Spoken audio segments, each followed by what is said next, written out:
Grady A.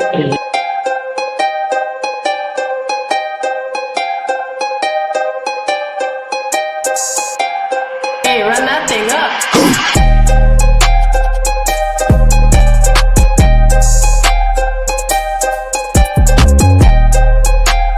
No, but listen to me.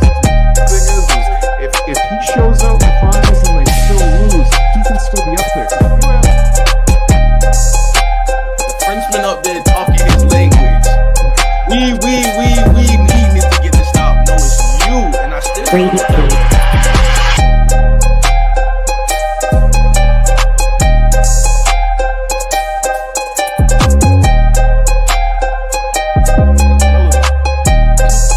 in the East. Philly around. Yeah, can you got to stick around? Can you make it to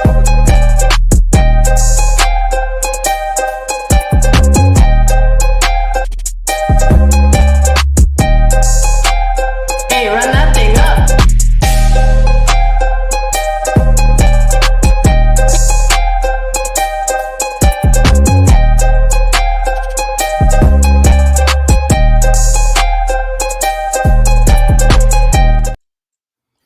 What's good, everybody? It's your boy Musa. I'm here with my guy Mike. Welcome to another episode of the Grade A Podcast. Mike, how we doing, man? Doing good. How about you? I'm doing great. You know, we just came off a great episode yesterday for wrestling, for the Grade A Wrestling Podcast. If you wasn't able to catch it, please look on the channel. Watch the most recent video. We talked about the Elimination Chamber and our predictions, and we ranked the best Elimination Chambers of all time from the very first to the most recent. But, man, we on the double duty shift today, man. We're going to talk about the NBA. We got a lot of good topics to talk about in the second half of both predictions. We're going to talk about the most recent game last night between the Celtics and the Cavaliers. We're also going to talk about Detroit and the run that they've been on this season, but most recently as well. If you made it to the show, if you're watching, make sure you like, subscribe to the channel. Leave a comment down below. We're 4 subs away from 200 subscribers. Now, Mike, we're going to start off, and I'm also going to bring up some other guys we got. We got Lou in the building. We got my guy Clips here. What's up, y'all? Yo, What's going on, man? doing? Doing good. Another day, man. Another day. Can't call it. Yes, sir. I know you could have missed this episode. We talk about Detroit. You already know how me and you go when it comes to KM. So we're gonna start with that first. Detroit I thought I was talking crazy. Yeah, man. But currently Detroit's the 6th seed in the East. They're a game and a half out from the 5th and the 4th seed, meaning they can get home court advantage potentially in the first round. They're 8-2 in their last 10 games. They won 8 straight, and their most recent one coming off against Boston in Detroit. So we had a lot of doubters, including myself. I didn't think Detroit would be a playoff team this season just yet, but I wasn't doubting Cade's ability because I already knew how great Cade was. But I'd like to hear you guys' thoughts on the season that the Detroit Pistons having thus far and where you see this team going moving forward.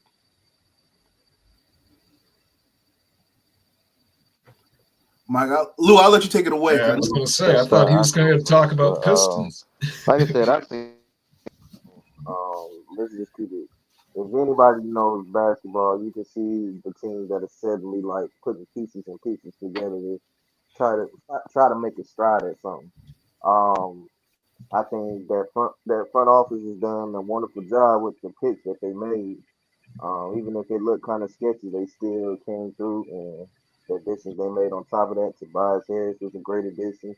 Malik Beasley is a great addition. Tim Hardaway Jr., great addition. Like, you got shooters and like you got some steady vets with some type of leadership that can help these young guys kind of transition. I'm pretty sure them vets done rubbed off on Cade, which is why he's able to be the leader he is for the team he's doing such a good job right now. As far as how far I see them taking him, the ceiling is at the top. There's not too many teams that are used to being in the playoffs this year. Like, we see Cleveland, but Cleveland still got a lot to prove in the playoff wise. Like, the regular season is cool, but if you don't win in the playoffs or at least make it to the Eastern Conference Finals, then your whole season was for nothing at the end of the day, in my eyes, for Cleveland. So the team, I think they can get past their first round depending on who they land on. Do we know who they possibly could end up? I do. Round?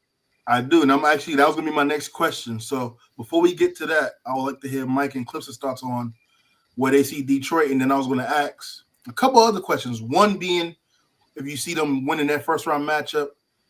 Two, obviously, do you guys think Cade's an all NBA performer this season? But we're gonna get to all that good stuff in a moment. But Mike, I'll let you take it away. What's your thoughts on the Pistons this season, and where do you see them moving forward?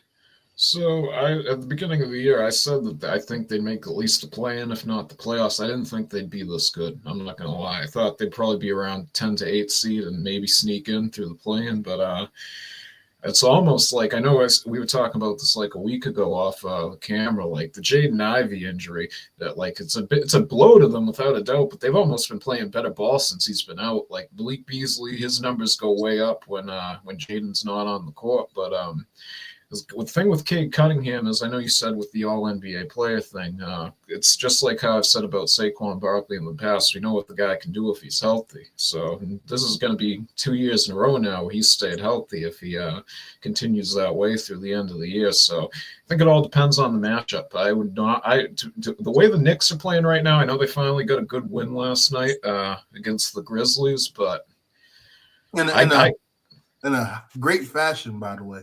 yes. Good game. But I give the Pistons a puncher's chance, and I might go as even far as picking them against the Knicks, depending on how they look with Mitchell Robinson back and how these teams progress going forward. I could definitely see myself picking the Pistons over the Knicks in a playoff series. Clips, you there? We'll come back to Clips once he gets back. Lou, I'm gonna go back to you before I give my thoughts. Where do you see the Pistons going in the first round matchup against the New York Knicks? And the second part of that question, do you believe Cade Cunningham is an all NBA performer this season? So given where everybody are currently with their teams, the Knicks, we've seen their chemistry pretty much all season. We know that it's going to pretty much run through Brunson and Cat for the most part. So I think depending on how they progress in the first round will make all of it different, because you got to figure out at this point too, who is Brunson going to guard in that starting lineup for Detroit? I mean, Cade is a Beasley. ball hand. We're sitting at okay, Beasley. He'd be coming off the bench though. Right? Who's that starting? Beasley's coming off the bench. Asar? They got Tobias, Tim, Tobias. Oh wait, they have Tim starting over Malik, so then he'll be on Tim Hardaway. He gets around 25, 30 minutes a game still, but they usually start him off the bench. Go ahead, Lou. I think the difference probably it's gonna be shocking, but I think the difference maker is probably gonna be the Thompson twins. I think how if he can take his game to a whole nother level going into the playoffs, it might be the push Detroit needs to get through the Knicks. Because the Knicks, we can see they hustle hard. I mean, you got Josh Hart, the leading rebounder for guards in the NBA. Yeah, you got OG Anunoby, one of the top defensive players in the league. I mean, like, they got pieces left and right. Mikal Bridges can play the 1 through the 5. You see him get a block on Vucevic a couple of weeks ago in a fourth quarter game. They helped City win. So they have pieces, and like Mike said, with Mitchell Robinson coming back, that actually works out in the Knicks' favor because now they have depth at their center position. You can keep Precious Achiuwa down at your power forward position, and then rotate them on to get some of your other players some breaks. So it's interesting to see how good the Knicks can do with Mitchell Robinson as their backup center, but with that core players, they still got what it takes. But I don't know, it's just something about that underdog in Detroit. So I think Detroit will take it. And then to answer your second question, hell yeah, Cade's the all NBA first team, if you ask me. JB Bickerstaff is coach of the year. First team? I mean, if they make I know playoffs, but okay. So then, let me hear your argument. Why would you put him as a first team player? It's overall play. I mean, once again, he's probably what 10 to 11 in points. He's top 3 in assists. As a guard, he's probably what maybe 4th or 5th with rebounds. And then I got the record to prove it. I can look that up specifically for the guards, but as of now, he's top 15 rebounds. He's I 11 don't want to say he's 11 from scoring, right? third in assists. Yep. And he's third in assists. And look at the record this team is doing. I mean, what more categorizes as an All NBA first team player? Like, what more do you have to do? If we're basing it off the season that's in, this is the Winning. best season he's had. Well, we see Say that clips this again? year. He said winning, but Detroit's been winning. But I'm gonna let you finish. Yeah. Recently winning. Overall, no. Overall, they're 6 in the East, and they're a game and a half out from the 4th seed. Now, yeah. But That matters. look at the when they do all NBA, they look at the totality. Start to finish. Slow start. Now they're picking up. They picked up. Cool. They're great. They're playing great. But to say that because they're the 4th, like they're the 6th seed right now, Cade's not making no all NBA on that alone. Hell no. Yeah. Okay. You don't think he makes opposing argument why he should be? So wait, will LaMelo be an All NBA player? No. No. You won't have the minimum games. Will Trae Young be an All NBA player? So would Donovan Mitchell be an All NBA player, and why? Because they win games, or what? Because he's scoring big amount of points, or what? Because he's probably leading Cade in They so far as winning. points for He's the overall leading play. scorer. Like, yes. I'm not saying Cade's not having a great – this is a great standout season for him. One of his better seasons since he's been hurt, right? But we are so quick to be like, I bet we've seen the flashes of his greatness. This is like the best flashes. So we're like, is this an all NBA season? Nah, bro. We know what all NBA seasons look like. And I just don't. What do they look like? This is it, bro. Like, I just don't like he's great all around statistically. Points, rebounds, assists, great. But I just don't think they're like the way they play right now. I just don't think that they're like he's like if it how would I say this? If all NBA was solely based off of you only, yes. But when they factor in team success, everything like that, I don't think they give it to him, bro. I'm sorry. So It's positionless, so that means it's gonna be probably what? that's where I'm about to go. That's where I was actually gonna go. So Let me could ask he you be something real quick. third team then? Let me. It'll probably be like 13. Yeah. Because you got first, second, and Hey, third. you got W host this week, so I got y'all. I know this was exactly what I was gonna go with the topic. First thing before we get into the All NBA players, I was gonna name is Trae Young an All NBA player this season. Yes, just not first team. Not even first team. Yeah. We're gonna get to that part in a second. Just Yeah. all. So I'm actually clips because he said Cade's not All NBA. So is Trae Young All NBA this season? Debatable, but I don't think so. Okay. Is Paulo Banchero All NBA? No. No. Is Tyler Hero All NBA? No. Is Damian Lillard All NBA? No. We go to West. Is John Morant All NBA? No. It's close, but no. Is Jalen Williams All NBA? Jalen Williams. J Dub. He's all No. defense. He's all defense, but not all NBA. I'm throwing out names. Is James Harden All NBA? Hell no. No. Hell no. Okay, Mike. I'm not gonna say hell no. I'm gonna just say no. Don't add the hell no to my part. I just said Mike, but He ain't even been the best player on his team this year, bro. I can't give him enough. he has been the best overall. Norman player. Powell's been carrying them. Norman for Powell has most been the part. best scorer on that, but we're not gonna act like Harden hasn't been the best overall player. Well, he wasn't able to get the assists until Kawhi got in the lineup. You got to remember that too. That's not true. I ain't You true. look earlier in the year, and he was struggling to get the assists before Kawhi got in there. He's still their best playmaker, and he's their second best scorer. I But was we about got to tell you, I mean, you can only put the ball in. You got to put the ball in the hoop. is Alperen Sengun All NBA. No. Okay, and last one this was clips 2 specifically. Is Stephen Curry All NBA? Yes. Interesting. Okay, Not All yet. right. He could be. so Because we already Based know off all what? NBA is gonna be Shea. no, that's what I'm about to get to right now. So, because the real back into the bigger point Lou was making, because he first said that Cade is All NBA first team. So now I'm going to run off some names that we know is going to be most likely the first team, and this is positionless. SGA, would he make it in over SGA? I think we all agree no. No. Agree. Is he SGA making it over Jokic? No. No. Giannis? Who's No. Probably Cade? not. Cade? Yeah. No. Tatum? They No. probably gonna. No. Yeah, they about to say they're gonna throw Tatum in the first team too. And then your last, you probably end up That's putting when LeBron and Carlton anybody. Towns? No. No. Cat's playing better than him this year. Okay. Donovan Mitchell? No. No. Who else am I missing? Jalen Brunson? That's hard to say. Does he make it over That's Jalen Brunson? close. That's close. That's Yeah. a close debate, but I still have Jay Brunson. I go Tyler- Cade. Jaren Jackson Jr. I got Cade. I'll still Jaren go Jackson Cade. Jr. is not making no fucking All NBA. Let's the make hell more he is. defense. All NBA defensive, not an all. He Not might make All NBA this year, offensively too. Yeah, you can make third team. I can see it. Yeah, I'm saying third. That's the thing I'm trying. I was trying to get at you and get to the point of because Lou, I don't disagree with you as far as Cade being All NBA. I disagree with him being first team. I think first team is locked.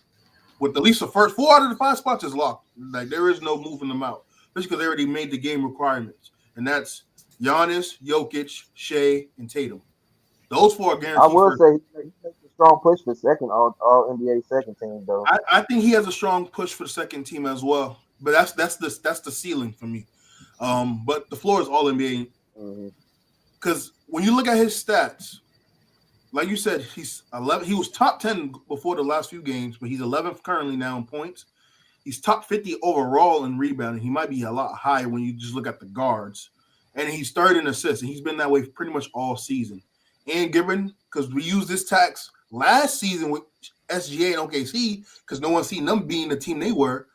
We knew how bad Detroit was last year. They lost 68 games. You get JD Bickerstaff, you add some pieces. No one expected them to be this good. And now they're a 6 seed and a game and a half out being the 4th seed, which means they'll have home court in the first round.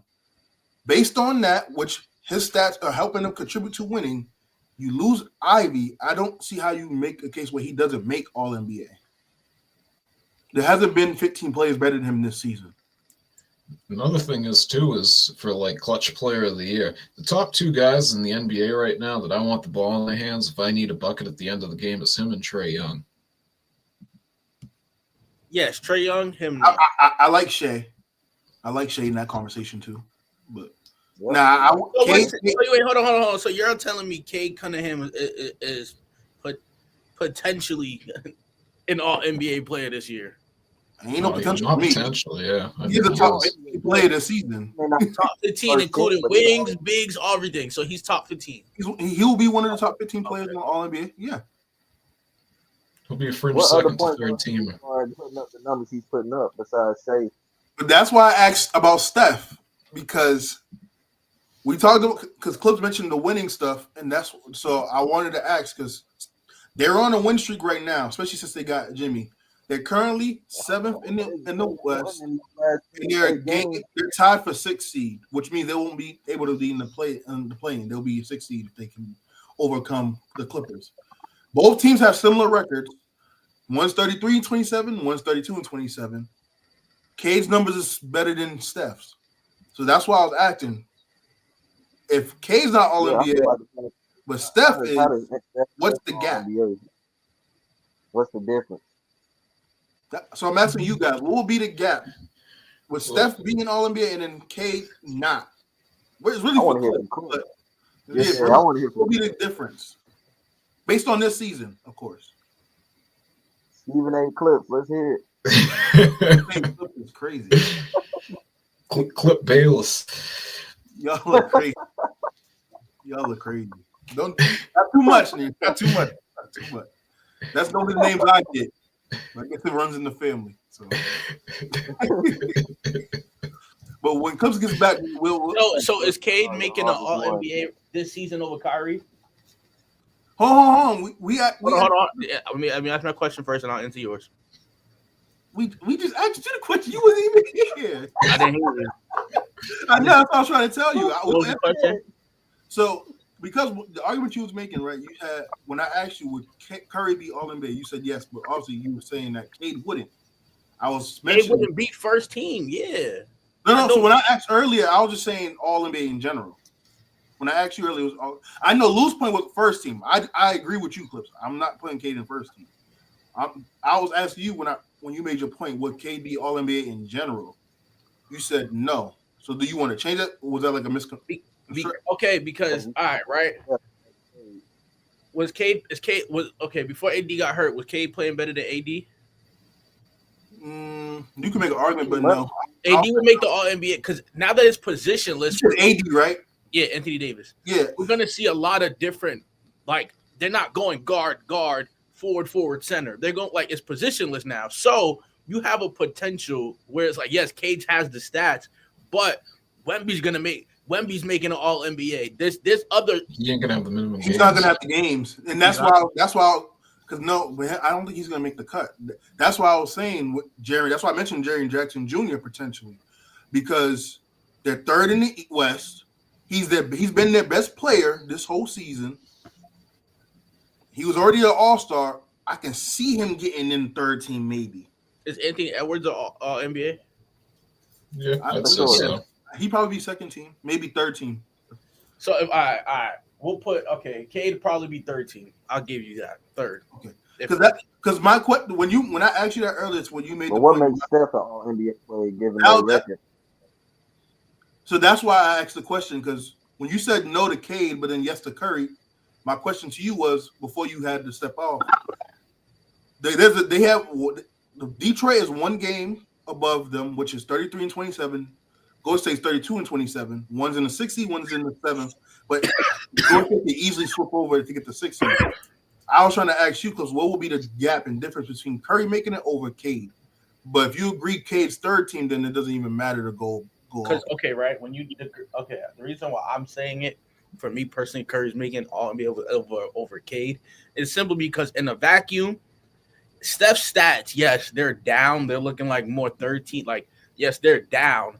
But when you consider the degree of difficulty and the metrics of how they have to play, he's playing at an All NBA level. To me personally. So can't you make that same argument for Cade, especially considering most people going into this season had the Warriors way better than Detroit? I mean, Detroit's in the East, bro. Detroit just came off of losing 68 games. They're in the East. What that got? That has nothing to do with the point.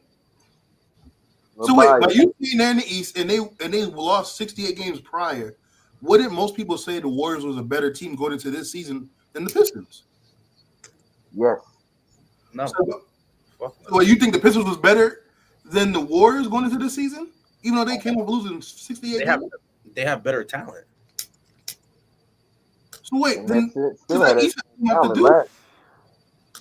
They have more depth. I don't know about talent. Huh? They have more depth. I don't know about talent. Lou just named people that are great contributors over there. Malik Beasley and Tim Hardaway Jr. were the vets I named that they added. I ain't gonna hold you. The vets and the Malik Beasley thing is kind of like a Buddy Hill moment. Outside of Steph, right? You're taking anybody on Detroit's lineup besides Steph. I'm not counting Jimmy because he just got there. That Warriors team, we go name for name. Besides Steph and Curry, you're taking a lot of other players on Detroit. I don't disagree with that point, but overall, most people still had Detroit not being better than Golden State. About that. You just said who has a better team. If we're going name for name on that team, name for name selection, Detroit would have their more outstanding talent, right? Only thing I would say is Golden State didn't make too many different additions from last year's team and still had a better record. The Pistons had pretty much the same squad. They added Ron Holland and the vets and everything, but name. They added Ron Holland. 68 games that you losing though. Like that's down there like the 76ers back then when they only won with like 12 games, 13 games a night, something like that to that nature. Like, and to come back and be either a potential team in the East that like be reckoned with after losing 68 games is crazy. Just like when Stephen won the championship and they weren't supposed to. I feel like when you're on a team that has little to no expectations and then you do good, I think people just tend to jump the gun a little too high. That's all I'm saying. I'm just saying because based on your argument with the degree of difficulty and all that, I'm saying you can make the same argument for Detroit based upon what transpired leading up to this point of the season. If you want to go off of talent, sure, they probably have the more talented roster. But as a better team, most people did not have Detroit being a better team than Golden State. People thought they would improve, but it wasn't going to be this much of improvement considering you only could get better and go up because you only won 14 games. Improvement is improvement, though. So most people didn't have them going from 14 to on pace to win 40 plus games. You probably see them winning around 25. So like a 9-10 game improvement. I had them predicted possibly making a play-in game. Like it was only a small few people that actually thought they would be a playing team, if that, this season. That's why I say it just takes folks to look at basketball and see like what's happening on a day-to-day basis. Like you may not catch all the games online, but you got to look at them highlights and at least see something for yourself. I can kind of tell you along with the stats what's going on because sometimes the stats don't mirror what the actual gameplay is doing. Like everybody knows Caruso one of the best defenders, but it don't show him stat-wise. So look at some of them highlights, man. This year has been. Now, I agree with your point, though, Clips. Detroit had a better talented roster.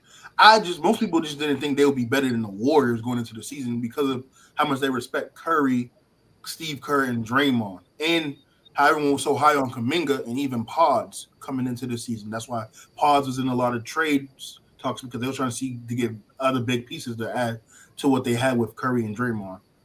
Even Kuminga was in the conversation, and they still had Wiggins, and no one expected Wiggins to play as well as he did this year, considering everything that transpired last season. But we can digress from that. We could get right into last night's game.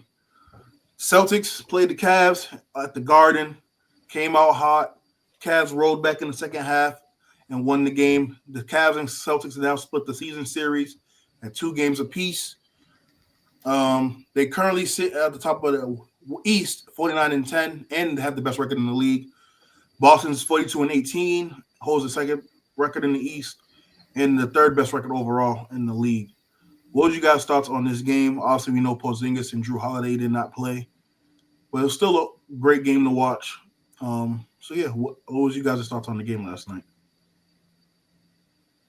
I think Cleveland walking different with DeAndre Hunter as a part of their team. It shows. I said that in the group chat. On the court, it showed they walk a little different. I said that in the group chat. Atlanta just let him walk like that. They just gave him up. Like them boys walking different. They turning up now a little bit more because that was a great game last night. 25-3 in the first quarter. Like what?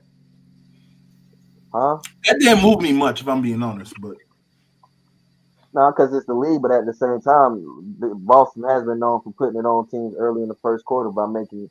How many games this year have they had with like 7+ made threes in the first quarter? Been quite a bit. They probably lead the league in that. Most made. But they're also known for giving up leads too. Yeah, that's because they don't play defense, and it shows. Drew Holiday is the only reason they play defense. I wouldn't say they don't play defense. Boys don't play defense like that. They just stay in front of you and let you shoot yourself. I think it's more the offense than the defense, if I'm being honest.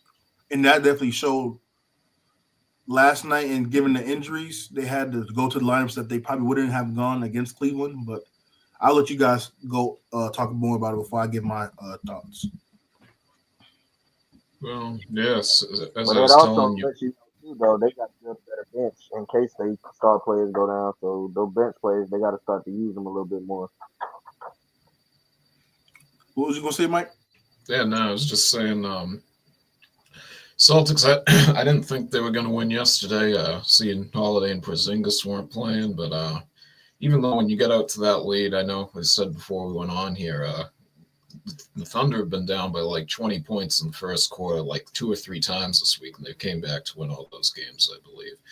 But the Celtics were getting that performance from Brown and Tatum. You still shouldn't have lost that game, especially with the start you got off to. But you could see in the fourth quarter, especially in the fourth, because I didn't watch the first half because we were on here last night, but in the second half, you noticed when Mobley was on the floor and they don't have with obviously the Celtics not having Porzingis, they struggled a lot. But as soon as Mobley got off the floor, they could come right back into the game. So I think this just shows moving forward. If you don't have Porzingis going into the playoffs, it's not going to be like last year. You need to have guys healthy because you don't have that depth there. Seeing Alec, you don't know what you're going to get with him. He could be up and down, seeing with his age, and Cornette was not the answer last night. Ace with the comment. Shout out to Ace. He said, love how the Celtics and Cavs game gave a playoff vibe. Absolutely. You could see how much it meant for both teams trying to make a statement. Also, the Cavs want to test to see where they're at as far as a playoff team and how far they can go. And, they didn't want to lose the season series either. They was going into that game 1-2 against Boston in the season thus far. So, absolutely. Clips, Lou, any other thoughts before I give my take on the game? I think the game was lost in the third quarter, if I'm being honest. But I didn't even watch it, so now. Okay. All right. So I will say this first before I kind of indulge in this game in particular. Boston has to find ways to slow down Donovan Mitchell. He's averaging over 30 against us this season so far in the regular season. He is to us right now, as far as statistics, what Tatum is against New York this year. So we got to find ways to kind of slow him down, make him work a little bit harder on the offensive side and defense side to kind of attack him to burn some of that energy. But nonetheless, in this game in particular, I did catch some of the second quarter leading up to the rest of the game. What hurt Boston the most and what turned it around was the middle towards the end of the third quarter where Jaylen Brown caught that fourth foul. It was ticky-tack, but it was costly because he had to sit. And now they had Tatum running the offense more, and he's played most of that third quarter. And he got gassed, and he was getting frustrated with the rest because he wasn't getting calls, and he was getting downhill, putting pressure on the rim. They just wasn't giving him the calls. It was a lot of physical play that game, which I love. To Ace's point, that they gave a playoff vibe, and him being gassed and without Brown being out there, and everyone else wasn't really in rhythm. He started selling for threes a lot in that quarter. That's why he ended up going for 12 from the three. But one of the biggest adjustments was Mitchell came out that third quarter and was very aggressive, got to the line, he made some shots. I think he had like 2 threes in a row leading that third quarter. So that's what got him in rhythm and got the team built their confidence and they kind of closed the gap. The fourth quarter is where it really showed its hand. They started off the fourth quarter. Tatum was on the bench getting his quick break. Brown starts the game off. And they had a lineup where they had Cornette and Horford in the game. And that is when Garland started attacking that pick and roll. And it started to attack them as well as Mitchell did. And then Mobley was struggling for the most part in this game. Mobley, don't let the numbers confuse y'all. Mobley really got hot in that fourth quarter where he got the cup. They kept doing a lot of switching, which Boston is known for. Most teams do a lot of switching, but Boston in particular, they switch a lot on pick and rolls. And shout out to the Cleveland's offense. They attacked it. Okay, you're going to keep switching. You're going to have Derek White guarding Mobley. Mobley get into the dunker spot, post up layup. So once he got the ball going into the hole a few times, he started knocking down the three. And once he hit that first three, I knew it was like, all right, it might be lights out because now he's in his rhythm. He scored 9 of the first 13 points in that fourth quarter. Boston showed some fight though. They was able to get back into the game. They ended up tying that thing at the 5-minute mark or 4-minute mark. Brown came in once they had him and Tatum, and he started going off. They started attacking the Garland matchup again, which we all talked about in previous episodes. But then I know he had 37 shots. I wish they would have gave Tatum some easier looks once they got at that 4-minute mark when they tied it.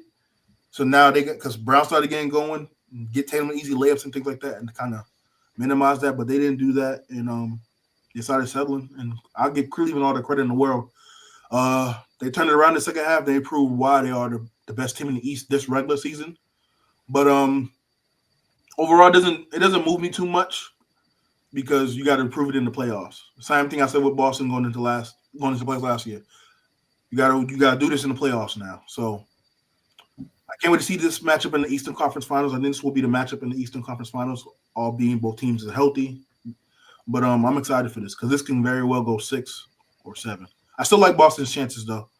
The only thing that concerns me with Boston, which might be a good thing with them in the conference finals if they play, is their home record this season is 18-11, which is kind of shaky, meaning you can win in Boston.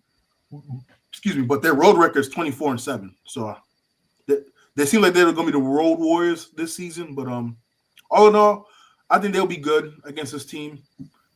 The only game in this series where all teams are healthy and played was in Cleveland, and they won by 7. So that lets me know when both teams are healthy, they might still be able to be the superior team given their style of play, and Cleveland just don't have an answer for that. So one thing we got to remember too is in that first game of the season, I believe Cleveland was down by 25 points again, and it was a 3-point game. So that's a reoccurring problem with the Celtics with that team. absolutely. Lou, any other thoughts on this game? No, like I said, Drew Holiday shows time and time again why when he's not in the game, why his impact is much needed and it should be appreciated and respected. I'm still on the fence with Porzingis because he up and down with if he's gonna play or not. We don't know if Porzingis is gonna even make it in the playoffs. To be real, so I think that leaves the Celtics a little more vulnerable than they think because you got to depend on Cornette now, and do they still have Cadence or what's his name, Cadence or something like that? Cada? 88? Yeah, let me. Yeah, is he still that? You got to kind of like start to work them in more down this last little stretch because once again, you may end up in another situation where you don't have Porzingis available most of the playoffs. And that's gonna be a big deal. I mean, it showed last night because Cleveland got their own twin towers with Mobley and Dean Wade and Jared Allen. Like that's huge. And so I think the Celtics could have done a better job with getting their bench players a little bit more time so they can kind of evaluate who they actually have going down into the playoffs. I mean, you know what your core is going to do, but now nights like last night where you down 2 players of your core 8 or core 9 that you play, and you had to rely more on your players that you don't play as much, and it shows. So if the Celtics want to get over the hump, they're gonna have to but get more reps in with their centers along with what they already got. Yeah, I don't know if he's hurt, but I would like to see him get a little bit more minutes. I think he gets hurt, and that's Xavier Tillman. I think he can help a lot. He can just be there to do the dirty work. He can stretch the floor still. Torrey Craig is definitely going to be a vital piece for us in the playoffs. So I expect him to get more minutes, especially when you could go a little smaller depending on matchups. Because it was times if you watch the game, and that's why I love Tatum's versatility. He was guarding Jared Allen, but it was a couple times where Allen took advantage and Tatum didn't have position, and Allen got the easy bucket when he sealed them off or some rebounds. But all in all, I think Boston will be fine. But to your point, I think they do need to give some of those guys a little bit more minutes. I mean, you already playing the 3 guys off the bench realistic will be Holford, Hauser, and Pritchard. And then you're probably going to add Torrey Craig. So that's 4 players already off the bench. So I expect that to be shaped up a little bit once playoffs come. Real quick, we're not going to spend much time on it. I just wanted to bring this up. I forgot to when we talk about Detroit in the playoff matchup with the Knicks. Cade against the Knicks this season so far is averaging 29, 6 rebounds, and 8 assists. And his shooting splits are 55% from the 3, 91% from the free throw line, and 52% from the field. So he's having his way with New York. Now, I have to go do more digging. I don't know because I think one of those games for sure, OG did not play. I think it was the second matchup they had, the second meeting. But nonetheless, you're not gonna when their star players are doing their thing, you're not gonna be able to stop them. It's how you can make the others beat you. And I think this will be a physical series. But I'll still probably go Knicks considering their experience. And I think Brunson will probably be the best player on the floor, if not Cat. So, but we're going to move. Go ahead, Mike. I was going to say, who isn't having the way with the Knicks, though, on offense? Because On their defense? their defense has been historically bad this year. Yeah, their defense is bad. A lot of that has to do with Cat and a lot of people don't talk about it, but Mikal Bridges is also one of the reasons why. And the reason being he's one of the factors why the defense is so bad is because you brought him in to help with the defense as a 3-and-D wing, and he's just dying on screens. And for those who play basketball, you know, as a big, especially if you have a big like Karl Anthony Towns, who's supposed to be hedging and showing, or even switching depending on the matchup. If your guard or wing is dying on the screens and not even trying to fight over it, now you're already in a drop. Play like a Tatum, and you can watch the tape when he was in New York. Tatum's going to just go downhill because he knows he's too slow for to keep up with him. Or if he has enough space, he's going to take the pull-up shot. As the person that's being screened, you need to fight over those screens so it makes it tougher on the ball handler, and you could allow your big to stay in that drop coverage so he doesn't have to be forced to play on the perimeter. And I think it's one of the things that Mikal hasn't been doing consistently well for New York this season, and it has showed. But I do think, depending on how healthy he can be, Mitchell coming back, putting Cat at the 4 can definitely help their defense because he's one of the better offensive rebounders in the league. He's a pretty decent shot rim protector. So I think they'll be fine, but I still think they'll probably slightly beat Detroit. Probably 7 games, 6 games. So To me, I think it comes down to Detroit's vet. You gotta have Tobias playing the best basketball he's ever played. You gotta have Malik Beasley knocking down the threes we know he's accustomed to making. You gotta have Tim Hardaway Jr. knocking down the shots he's accustomed to making. That's what's gonna make it easier for these young guys on the Detroit side to play their best ball. They gotta come in with no pressure. And the way they come in with no pressure is you have your vets who's been in playoffs. Beasley's been in playoffs. Hardaway Jr.'s been in playoffs. And Tobias has been in playoffs. So I ain't lying on this Tobias. I get what you're saying. Tobias to me has been like, I've been comparing him for the past couple of years to Paul George when it comes to playoffs. They do subpar okay during the regular season and playoffs come, and you just like, who is this guy? Why is he on the floor?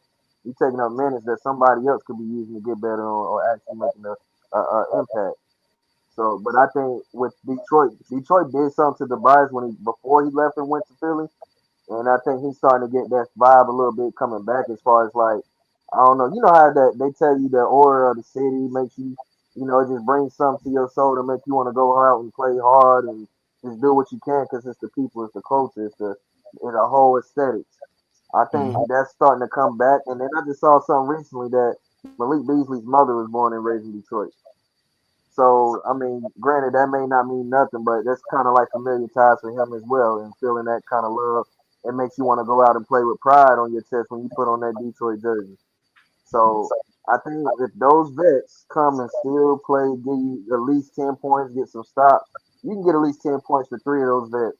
I think the young cats will come in and take their pressure away and do what they need to do to get past the Knicks. Because you got Thompson. You got what's the center name? Big boy. Jalen Duren, Isaiah Stewart. Jalen Duren is so highly underrated. To me, I know He you're gotta get gonna better go on crazy over this Musa. He's a baby. He's a baby Ben Wallace. I know we had this discussion before. No, Duren is a baby Ben we're not Wallace. going there. Defensively, Yeah, hell, so he's not. And I'm big because I remember I was watching an episode back. I called him Baby Dwight, and then looking at tape, he can still potentially get to that point. That's his ceiling, but he has to work on that defense. Like his defense is not. He's a solid, below average rim protector. He's athletic as hell, but he don't have the IQ. So that's the issue. yeah, They're attacking him on pick and he roll. need to work out with Rasheed Wallace. He worked out with Rasheed Wallace and KG. I think he'll come back a whole nother person, like different ceiling. Because he's getting a new ceiling. But that whole young core with the Thompson twins, like I said, both twins have been playing amazing. I think they've been taking big strides for both of their teams this season. But I we've think also seen the younger Thompson twins. The Detroit team is playing the best defense of all. So I would say if it comes down to who Brunson is going to be going against, I think the Thompson twin is going to be guarding Brunson because he's probably their best defender on the team, on ball defender. Oh, for sure. And that's what's going to give. He would have been an All-NBA defender if he made the game requirement. Points are from Jalen Brunson. If Jalen Brunson don't get over 20 points a game, the Knicks are not winning that series. I think he's going to get If that. you put Thompson on there and he can rattle, if Thompson can rattle Brunson and keep him to at least about 20 to 21 points per game, then the Detroit will win that series because Brunson needs at least 27 for the Knicks to win. I don't think so. I think Brunson's going to give him at least 23 to 25. Because he's savvy, he knows how to get to the line. I think he's going. That's the difference. I think the experience is going to be the biggest difference. And then I think Towns is going to be the mismatch. We know how he is defensively, but the good thing is their bigs aren't good defensively either, and they're not well sound IQ wise. So I think he's going to put pressure on them. and it's going to allow them to get in foul trouble. And once you have Duran and Stewart in foul trouble, now it kind of opens up the lanes a little bit more. So now you have OG getting to the rim. You're going to have Josh Hart doing what Josh Hart does. I think he's going to make it tough on Cade. But like I said, I think it's going to be a drag-it-out series. I think it'll go 6 or 7. But we're going to move right along with the show. We're going to do our second half bold predictions. And that's going to start off with the conversation with the NBA team rankings. I have the tier list right here. I'm going to share my screen. We're going to do a tier list of the best teams in the NBA. I hate that these at Mike, man, we didn't have all these ads before. Yesterday when we did the show, they doubled up on us. I don't know why. You gotta get an ad block.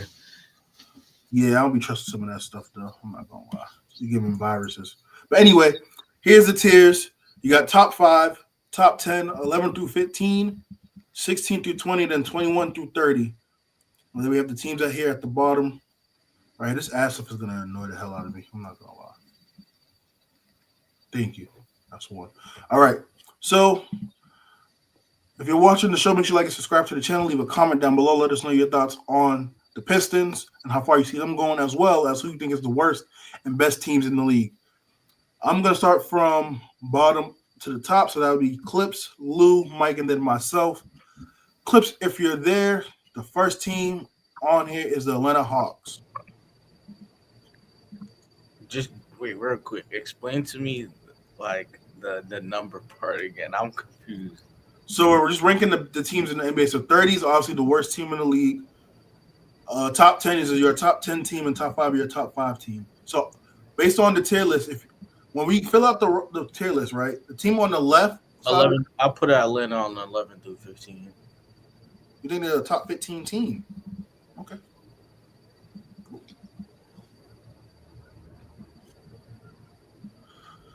Lou, you got the Celtics. I don't think this will be too hard to do. It's a top 10. Yeah. Celtics is top 10 instead of top 5. That's all I'm about to say. You don't think they're a top 5 team? Where are the Celtics in the East right now? They number 3 or number 1? Number 2. 2. They're the third best team in the league, based on record. Okay, put them top 5 then. I thought it was So realistically, like Mike, you're familiar with this. We just did it yesterday.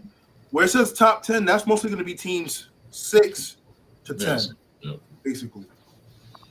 okay, I got you. So wait, put Atlanta at 16 to 20. Yeah, that's what I mean. That's why I put the numbers in, so you know, like, they're going to be in that kind of range. All right, Mike, you're up, and you have the Brooklyn. Bro, just you know where to put them, bro. I don't gonna. Don't worry, I ain't gonna waste time either. I got Charlotte. They right behind Charlotte. They're both trash. Word in that corner. Whoa. Yeah, they're right behind Charlotte for me. Brooklyn. Clips, you got the Bulls. Put them down there with Charlotte and them Bulls. Really? I mean, I'm not mad at it. they suck. The only bright spot is Kobe, but that's it. Lou, you have Cleveland. I don't think we won't waste much time on this. Stop. This is us. Definitely a top 5 team. Mike, you're up. You have Dallas. Well, 11 to 15, I guess.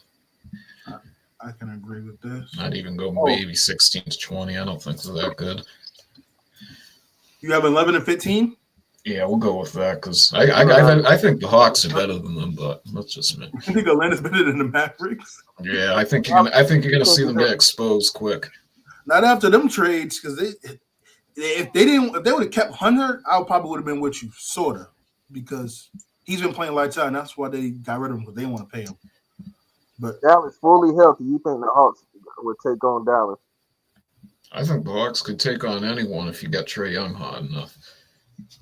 they got one of the best. I got Denver. Don't worry, they're not in 11 through 15. It's just I got to maneuver with these ads in the way. They're a top 5 team, in my opinion.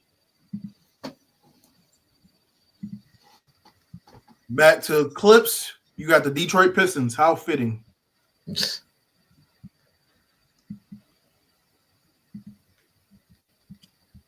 You did, Clips? If not, we'll skip Detroit. 11 through 15. That's solid. I'm not mad at that at all. I agree. Are they ahead or behind Dallas? Behind. Okay. Lou, you got the Warriors. I really barely think they better than Atlanta, but that's my opinion. You shut up. Warriors, I go 11 through 15. Are they at the top or they're behind Detroit and Dallas? He's behind. Oh, I would say Detroit is first, and then they go behind Detroit right now. But I really don't think Dallas should be in 11, 15. I think it should be top 10. That's just my opinion, but yeah. I wouldn't be mad at that if they were healthy. Mike, you have now. Be nice. Dallas is fully healthy. Definitely top 10, but be nice to my team now. Yeah, the top 10. Rockets. Yeah, the top 10. I'd even debate maybe even putting them 5. But we'll go top 10. Just out of here. If they was in the top 5, they'll be at 5 exact. But I'm comfortable with top 10 because they've been a great defense all year. All right, back to me. I got the Pacers. Where would I put the Pacers? They've been playing really well as of late. I would probably put them in 11 through 15. And I'll probably put them.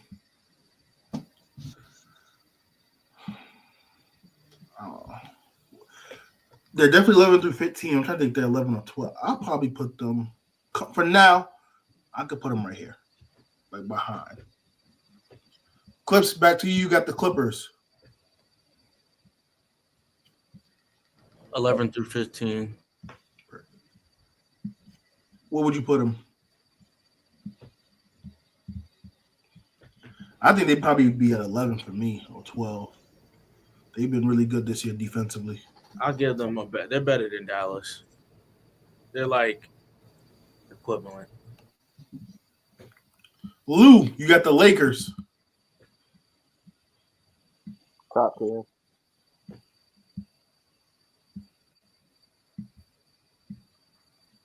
Mike, you have the Grizzlies. Let me go back up to the top. I want to see who's in top 5 and see how many spots we have left. 2 spots left. Let's go top 10 for Grizzlies, just because it's borderline between top 5 to the 6th spot. Well, that's the case. We might as well put the last 2 in the top 5 that we already know. I think Grizzlies has been a top 5 team. They're close, but I don't know. I'm gonna say, you can make the argument. You can make the argument. Oh wait, I'm looking at the remaining teams. Yeah, because I was gonna say we might. Top 10's comfortable. Yeah. Now that I look at who's left, I thought we already got rid of some of the teams. That was obvious. Gonna save room for the 76ers. I have Miami. That's what I'm saying. The ones we already know. Can we just go ahead and put those in the category? I'll put Miami in 16 and 20. Like New Orleans 21 through 30. Like, what are we talking about here?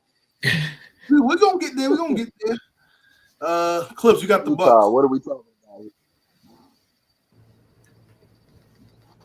They probably like top 10, 11 through 15. That's what I'm feeling, like 11 through 15. 11, Hey, so I'll get them top 10. I'll get them top 10 for now. Sort of like they're teetering that top 10, but they're like on the to me they're pushing like 11 through 15. Go push it. Lou, you got the Timberwolves. T-Wolves, it's tough. It's like they borderline top 10, 11 through 15 for me. So we already got the 11 through 15 solidified. It seems like we're gonna move teams around, of course, once everything fills out. But where would you put them? Just put them top 10 then, because I think they're in a better situation than Golden State, to be honest. So I just let them go top 10. That should be Jimmy. I don't know. But that's what I'm saying. It's still gonna be kind of hard to have 5 teams in every category. Because I don't think they're top 10 yet. But we're gonna get there. We're gonna move some teams around. Mike, you have the Pelicans. You know where to put them, bro. I got the Knicks top 5.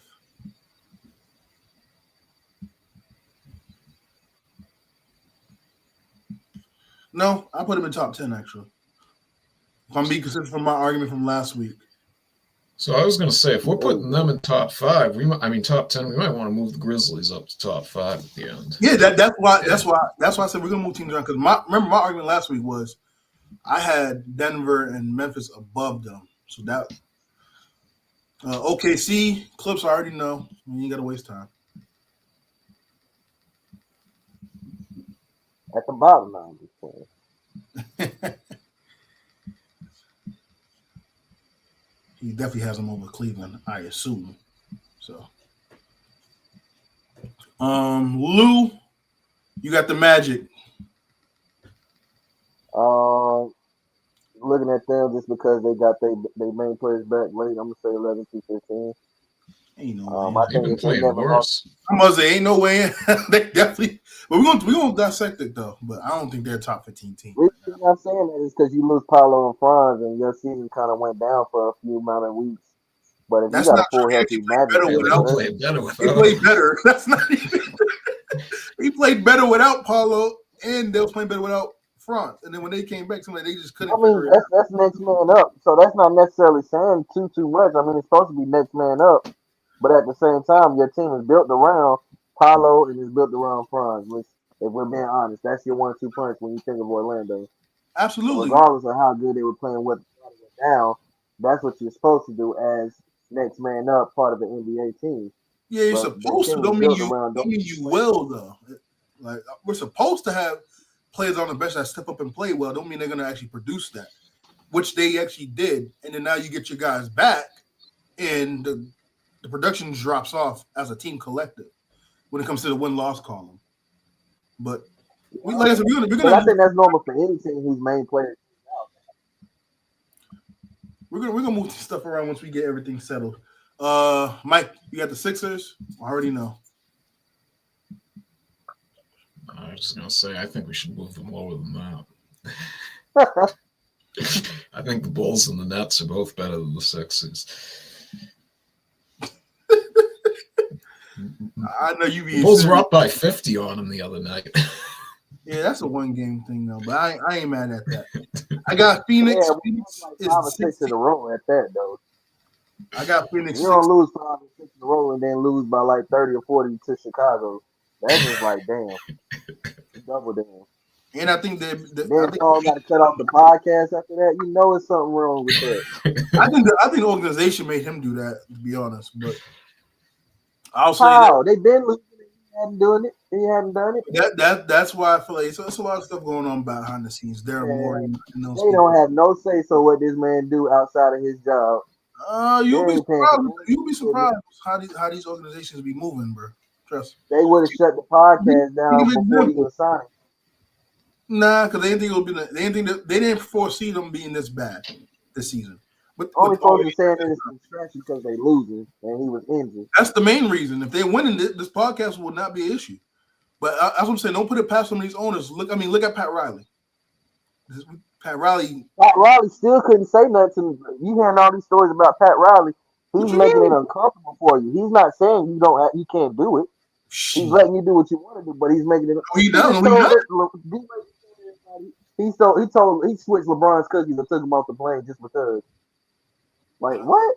That's a So small now thing. He be doing other You things. intentionally fucking with me just so you're not saying I can't have what I want. You're just making it sure it's not available for me. So I can just be like, fuck it, I'm gonna take myself out the equation.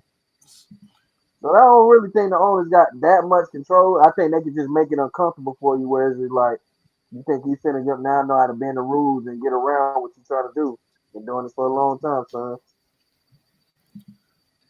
Pat Riley trying to be the big time gangster. It's good fellas for Pat Riley.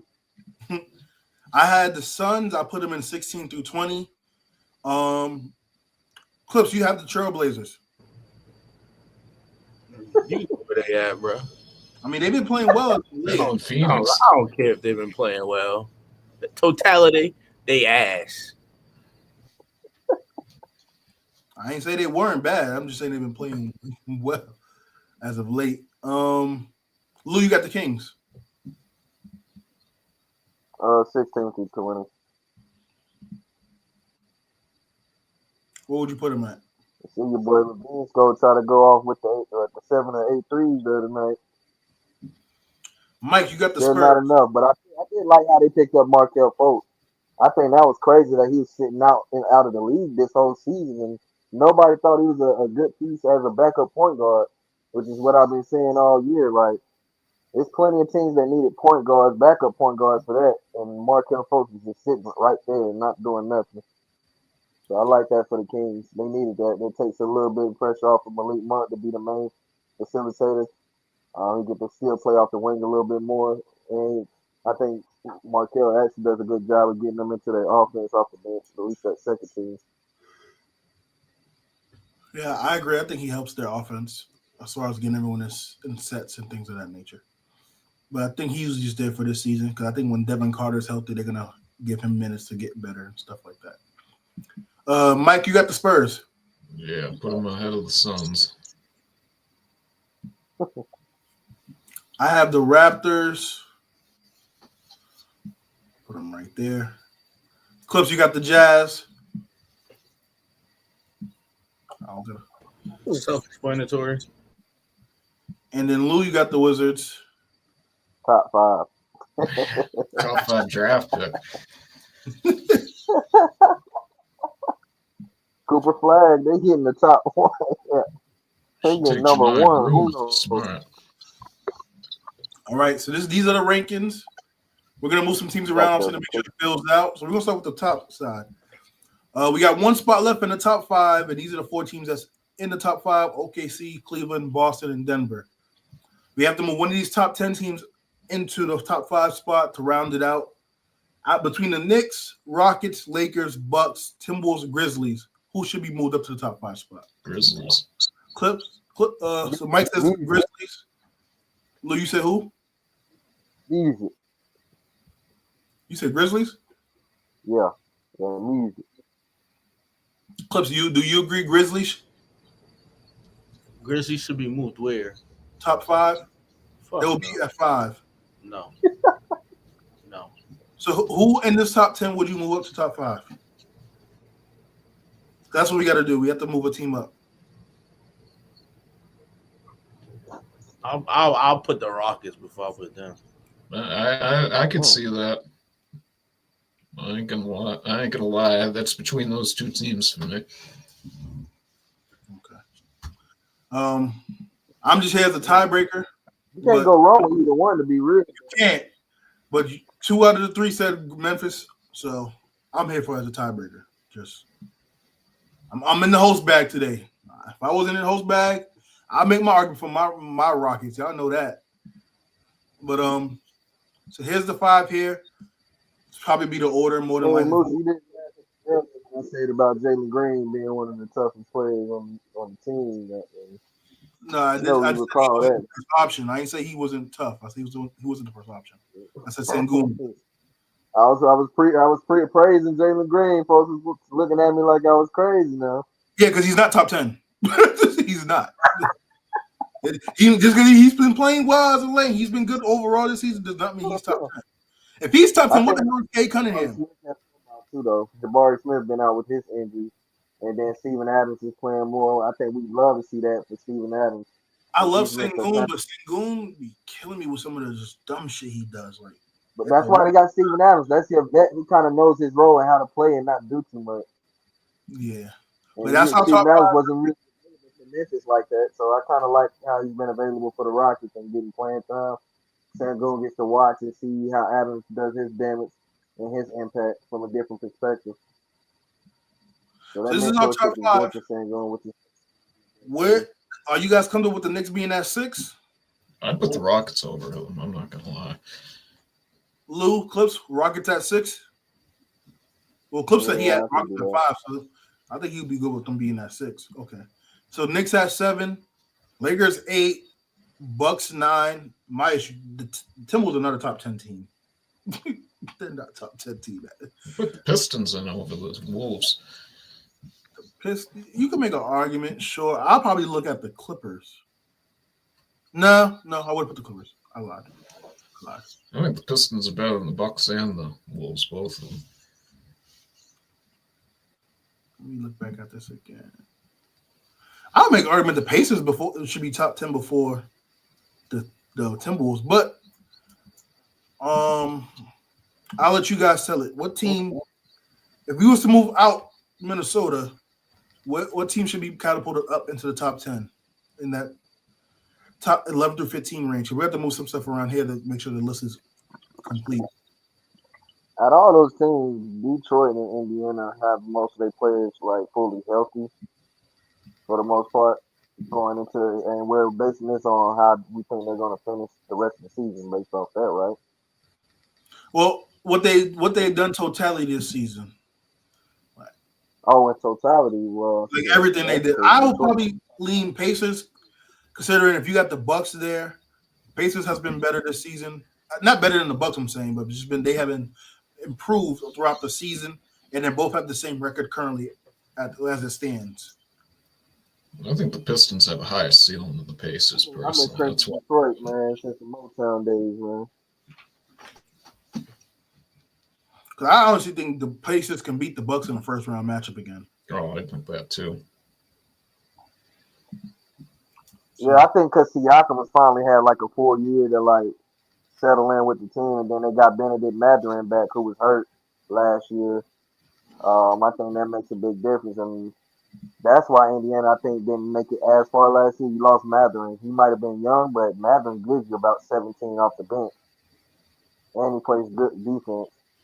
But you got Siakam in your whole system for at least a year. He's been bonding with the team, and then kind of felt how he plays, and he became an all-star after a year being with the team. Yeah, Indiana might can ruffle some feathers, shake some shit up. Yeah. So, all right, let's get this done quick. We're also going to move the Timberwolves down. Final call. Anyone Clippers moving up to the top 10? Yay or nay? Nay. Nay. Mavericks? Nay. Pistons? Yay. Warriors? Not yet. Maybe in the future. If we're moving two teams out, move the Pacers up, but No, I think I'm just asking. I'm going through the teams. yeah. So it's really between Detroit and Indiana. So which team would y'all say in the top 10 between those two? I lean Detroit. I ain't gonna ask Lulu bias. I already know where he going with it. Clips. Which two teams between the Pacers and the Pistons would you move up into the top 10? Neither. Yeah, you put the Timberwolves there. You put the Timberwolves there. If I had to remove the Timberwolves and I had to choose between the Pistons and the Pacers as a top 10 team, yeah, neither. I like Minnesota, but if I had to choose, I'm gonna choose Indiana.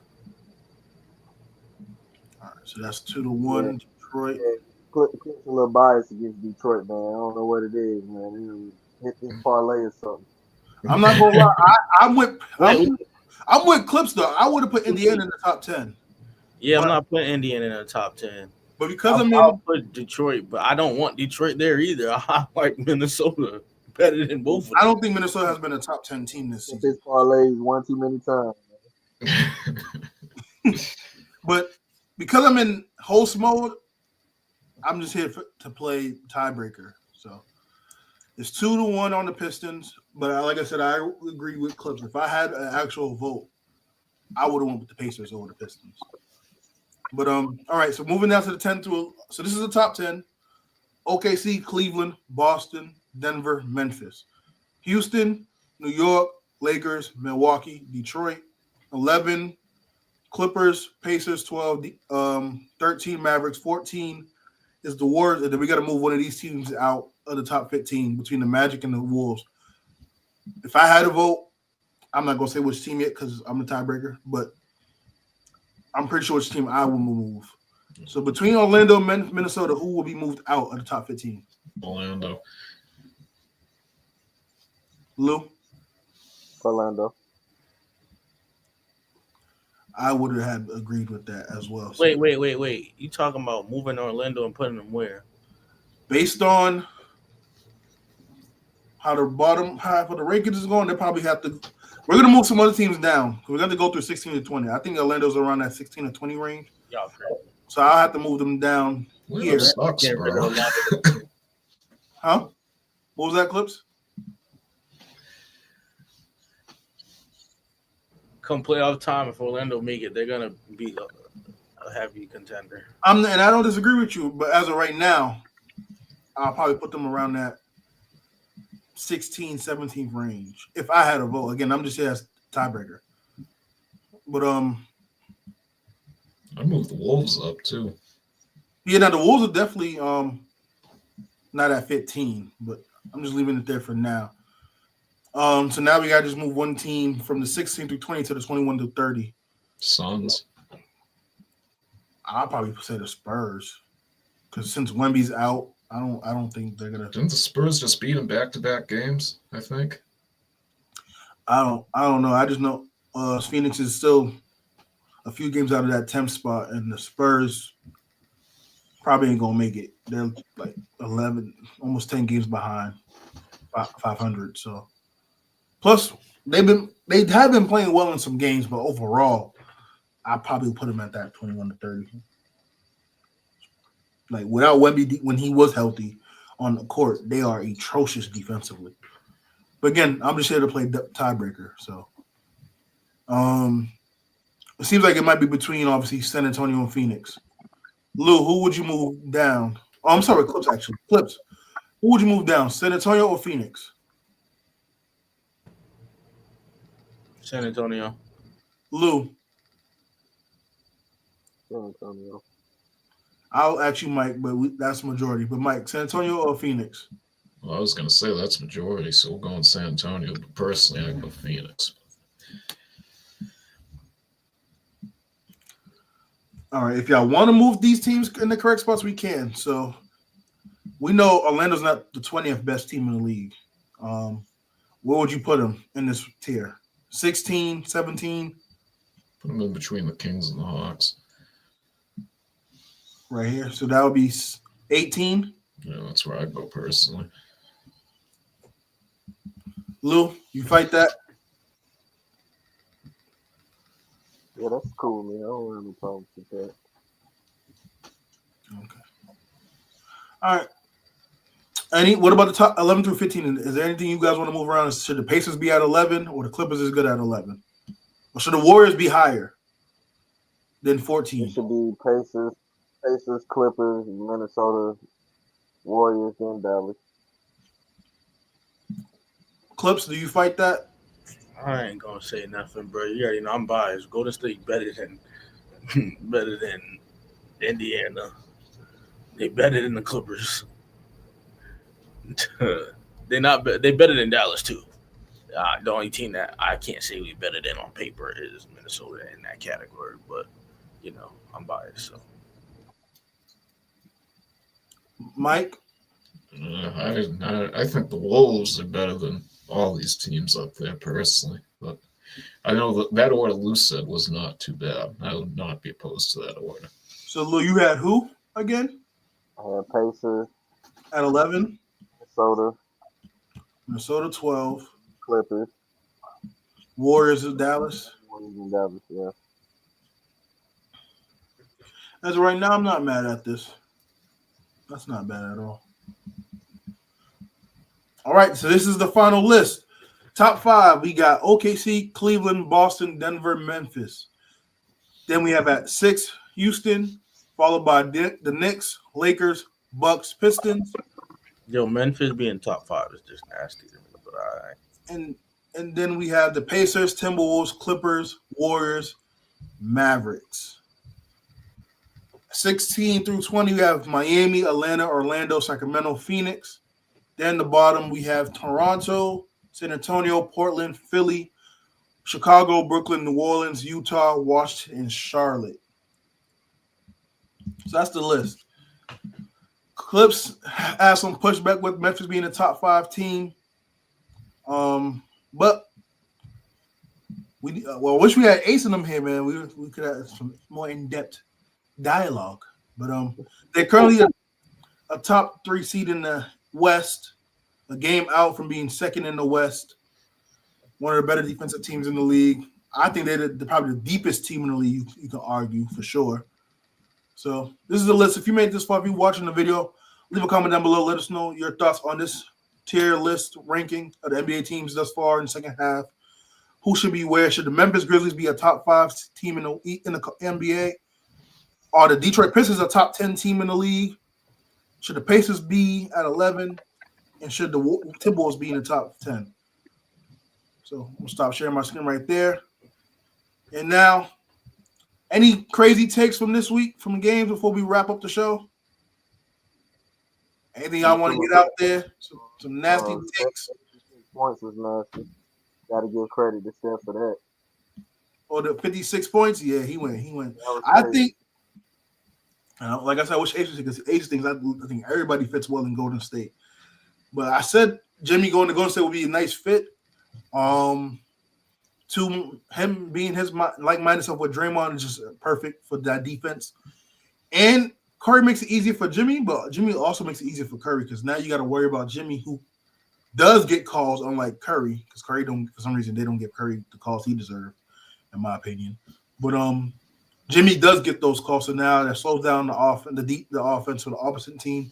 Get to the stride, put him in foul trouble, and Curry can roam freely and just do what he does best. And that shoots the ball. More energy now too with Jimmy on the floor because he does slow them down. Steph don't have to constantly keep running. He does in a sense, but then at some point they know that when Jimmy gets the ball, they kind of like he gets his LeBron ISO on the wing, and they're kind of just like, all right, we'll play you around Jimmy in a sense, which is good because then now the whole starting 5 that's playing against the Warriors are focused on how Jimmy's going to attack the rim, and then they all seem to kind of come in and close in on Jimmy as he gets towards the rim, which is easy for him to either finish up at the rim or dish out to his playmakers. And I think that's what's been making them so successful. That's the type of impact they weren't getting from Andrew Wiggins. Teams then kind of gravitate and want to double and triple team him as he's going to the lane because it's just like, shit, you play solid defense and put a decent hand up, he's 40% from the field. He may or may not make it.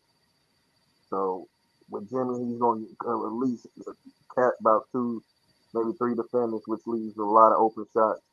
And somebody like Steph, all he needs is maybe 2 to get a good rhythm going. And then his other teammates feed off of him making his threes. So I think that's what's been so good about Golden State moving forward. That's going to be different. I don't think he would have had this impact in Phoenix, to be real, if you ask me. And that's another thing I was going to ask y'all. Did y'all feel about Kevin Durant saying that he cost a lot, which is why he didn't kind of want to go to Golden State? Like he said, he's been there, done that, and that he cost a lot to even go there.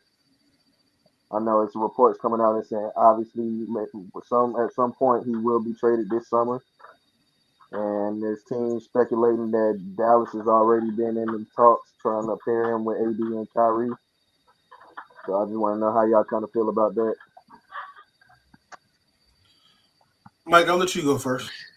Well, you know how I feel about KD. He was one of my favorite players as a kid, and he's done nothing but disappoint me my whole life. So I'd even put Tatum over him already. So I don't give a damn what he does, to be honest. He ain't going to win no matter where he goes unless he wants to come to an already made team like the Celtics. Tatum over him currently? Yeah, career-wise. I just think he's just a waste of his career. I don't know if I can go career due to like the MVPs and the scoring output. But if you want to go accolades, he may be, but I still have KD. The multiple scoring top too. I'm still taking KD. But to be honest, I heard those reports. I didn't really care too much about it. I didn't care. Him costing too much. Yeah, you're Kevin Durant. I expect you to cost a lot to be traded for. Despite we had some real recent flunky trades where players were getting moved for barely nothing. But all in all, I'm not mad at him not wanting to go to Golden State based on how things ended. That's a chapter in his book that's closed. I still think he might still end up going there potentially in the offseason, depending on how the contracts and everything go. So that's still up in the air. I don't know what's going on in Phoenix. something's just not clicking. Like Bill's been playing, KD's playing, Booker's playing, Bo has been playing well, and they still are losing games. We have Mike Budenholzer there, who's mostly known for his defense of savvy and prowess, and they can't stop a nosebleed. But when you have a lineup where you have Bill, Booker, and KD, I don't expect you guys to be defensively sound. KD's one of their better defenders on that team, which is crazy to say given how old he is now. I'm just overall, it's just been a disappointment. They're not as disappointing as Philly, but they're in the same ballpark. Consider that relatively their three has been healthy for most of the season compared to Philly. So The kind of thing that kind of rubs me wrong when it comes to these all stars joining each other on the same team is that you just seen how the Olympic gold medal team was able to play with each other so well, and they in a short amount of time they developed chemistry and everybody's hitting shots. Why can't these same three players can do it in the league, but go and do it for the USA team and all of that? It's kind of bothering. And I don't know, maybe it's a problem with other elite players. You're not Yeah, doing that. competition's different. Yeah, for sure, but I when you just see that balance scoring, you got to swing the ball. It's a balance scoring. There's no problem with them doing that for the Olympics. It's like we see the better good when it comes down to playing for Olympic gold medal. Like everybody know that's the goal, but we're sacrificing. I'm gonna swing this ball. I'm not gonna take these shots. I'm not gonna do this. I'm not gonna dribble too much. They get back to their regular teams, and it's just like fuck what we just learned through the whole Olympics. Granted, we all got to play with each other and see each other's everyday habits, and we learned off of that. But then, how does that translate towards this regular season? Because you got two gold medals on that team, yet they're having a worse season after coming off a wonderful gold medalist, a wonderful Olympics turnout. I hear your point. I just think it's two completely different scenarios considering the competition. You're playing equal, if not better, competition in the league. You also your personnel's not even nearly close compared to what it was with the Olympic team. Considering that you had Nurkic on that team, who was just a turnover machine, and he's not a rim protector at all. He's terrible on defense. You move him. You finally playing Bo. Bo has the length and size to kind of alter some shots, but he's by all means not a rim protector or really sound on the defense when it comes to pick and roll action. He is a good scorer. So, like I said, the offense has not been the issue for Phoenix. It's the defense and them being able to close out games. And I think that leans more towards the personnel compared to what they had in the Olympics. I agree with you, and then I also say that it's also due to like pride too. Like you take pride in playing in the Olympics. You took pride in wearing USA across your chest. Now I don't think those players on Phoenix take pride in having that Phoenix across their chest. Like to them, it's a check. It's just another game. The Olympics, that was about life altering. You representing folks who can't fight for themselves. And I think that brings like again a certain type of energy and a certain type of mindset when you go into these games. You're not playing for your next check. You playing for your country. You playing for your family. You playing for your pride. I think Bobo is a great player, but I think right now he's playing for pride and hard work because he's been overlooked since being in the league. It's kind of hard to get full output when you play him in spurts though. Let's just keep it real. They don't play, but he didn't get to play like that with Denver. Orlando, you seen spurts, but Orlando was most of that Denver shit. Yeah, so what I'm saying, like, Bobo's not trash because he wouldn't have drafted him. He would have went undrafted if he was trash. So and he's still on somebody's roster. He's not in nobody's G League. So let's take that in effect. He could be in somebody's G League if he was really like not worthy enough to be on somebody's roster. He's not on nobody's G League team, and then he's also barely starting to play. But when he's playing now he's actually showing that he can play. He can shoot. He can stretch. He can block. Also, now if you expecting the impact that some of these that comes from experience, given everything he has been through to get to this point. I don't think he would have been this player off the bat. He had the injuries at Oregon, which is why with the foot injuries, why he dropped in the draft. He went to Denver. Majority of his stint in Denver, he was hurt, and he wasn't getting much playing time. I forgot what he ended up in between, so I'm just going to jump right into the Phoenix. Phoenix, for whatever reason, he got time here and there, but wasn't consistent.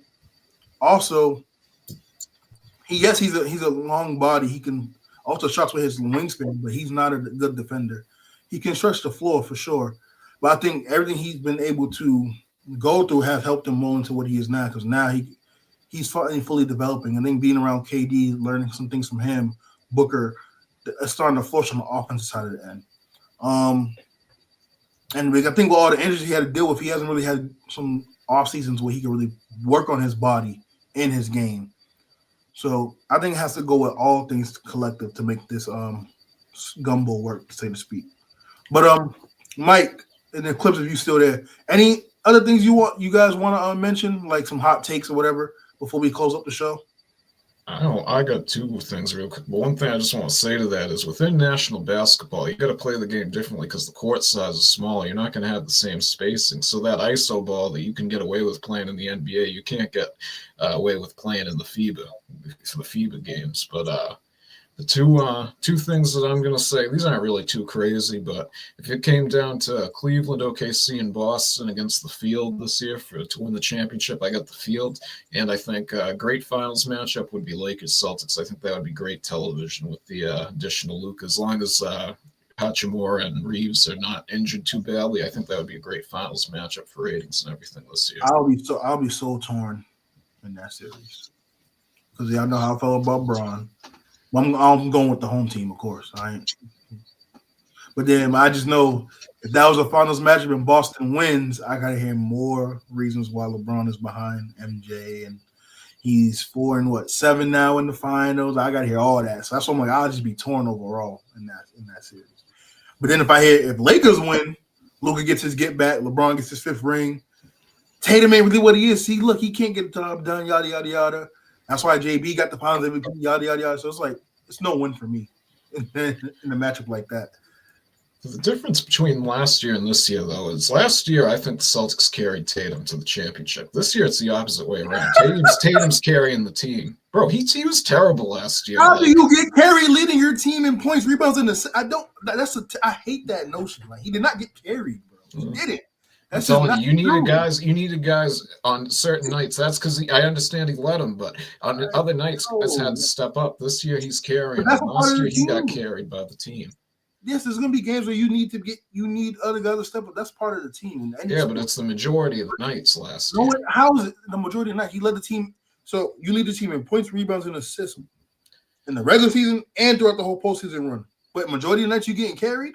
That doesn't make sense. Yeah, it's because you look at all the shots that he's missing and taking too with the turnovers. They were trying to teach him to play the one last year when they should have waited till the regular season this year. When his best playmaking years up to that date. I can tell you, he did not have the good year last year that he had the years before that. I don't care what the numbers say. Just watch the games. I did watch the games, and the game showed that he led his team all these stats. Now, I agree from a scoring output, sure, because the year before that he averaged 30. But I mean, given you add in Porzingis, now you add in Drew Holiday, your numbers go from 30 to 27, 28, 27. Rebounds, and I'll give him that. He was a better rebounder last year than in the past, but that's I mean, he's been rebounding like this since the 21 season, if we're being honest. But it's been more glaring these last few seasons, considering their personnel and things like that. But I'm sorry. It's just when I hear carrying with Tatum last year, it mind boggles me because when I think about someone being carried, you're literally not holding your end of the bargain and weight, and the others have to lift you up. But when you look at the play, you look at his play stats, all that, that's the complete opposite with that. So that's why I was just like, when I hear that from it just like it really grinds my gears. But man, look how Brown and White don't win the finals. Tatum in the back. I ain't hear what Clip said. But Clip, any takes you got before we wrap up the show? To Mike's point, I agree with Mike. They put Tatum in a backpack. Well, you guys are wrong, but either or. I'm just trolling. I ain't got no takes. All right, man. That's gonna wrap up the show, you guys. Thank you guys for watching. Leave a comment down below. Was Jason Tatum carried last season? And is the Timberwolves a top 10 team? Is the Pistons a top 10 team? Is the Memphis Grizzlies a top 5 team? Let me know your thoughts in the comments. Make sure you hit the subscribe and noti bell. We're 4 subs away from 200. We see you guys next week for the next episode. Everyone have a great, restful rest of your day and weekend. See you guys next time. Peace.